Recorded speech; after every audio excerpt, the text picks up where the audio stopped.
Hello दोस्तों, स्वागत है आप सभी का टू द पॉइंट के एनसीईआरटी एट अ ग्लांस के लेक्चर सीरीज में। आज के इस हिस्ट्री से रिलेटेड वीडियो में हम on the trail of earliest people के बारे में थोड़ा बहुत जानने की कोशिश करेंगे। तो आइए शुरू करते हैं। तो सबसे पहला एंशिएंट हिस्ट्री को या फिर ओवरऑल हिस्ट्री को हम चंद क्लासिफिकेशंस में रख सकते हैं। जैसे कि प्री हिस्टोरिक पीरियड जब हम देखेंगे, it is actually the history of humans culture prior to written records, यानी कि यहाँ पर हमें रिटर्न रिकॉर्ड्स देखने को नहीं मिलेंगे कि उस वक्त या फिर उस जमाने में लोग किस तरीके से रहते थे। मोस्टली स्टोन एज या फिर अर्ली मैन के बारे में हम बता सकते हैं।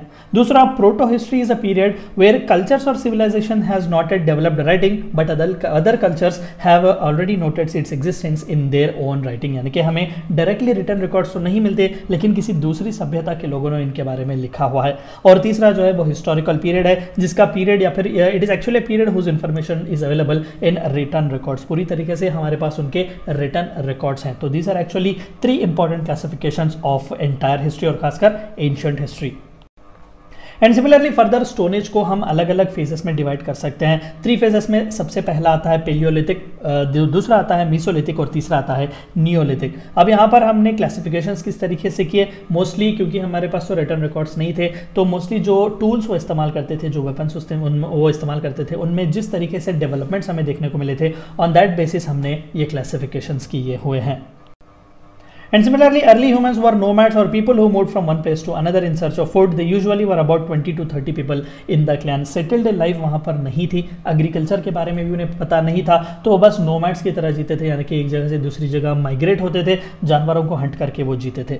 Most people at this time believed that the afterlife would be very similar to the life they were living. They would provide certain tools to the dead that they would need in afterlife. तो मरने के बाद भी most probably after life भी हमारी life इसी तरीके से होगी, तो इसीलिए बरियल्स के साथ वो वेपन्स वगैरह भी रखकर उन्हें डेड को बरी करते थे। और animism is a belief that world is full of spirits and forces that reside in animal objects or dreams. Ancient people painted these in caves along with other animals.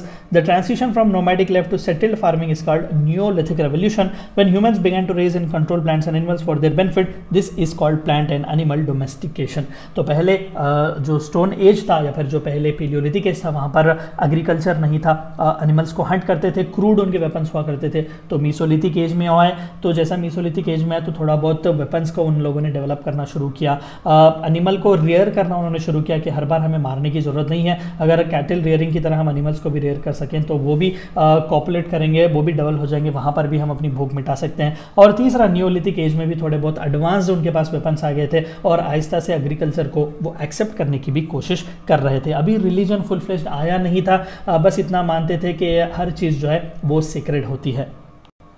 And finally, humans throughout the world domesticated animals at different times throughout the world. In Africa, they domesticated goats and pigs. In South America, llamas and alpacas, and in China, it was rice. तो दुनिया के अलग अलग कोनों में अलग अलग जो सभ्यताएं थी, वो लोग अपने तरीके से अलग अलग हंटिंग वगैरह करते थे या फिर उनके अलग अलग फॉर्म्स ऑफ ट्रेडिशंस वगैरह हुआ करते थे। तो वो पेंटिंग वगैरह केव्स में जो थे, हमें उनकी वजह से ही ज़्यादातर इन्फॉर्मेशन देखने को मिला हुआ था। तो ये थी चंद बातें जो आपको इस लेक्चर में जाननी थी। Thank you for watching my video.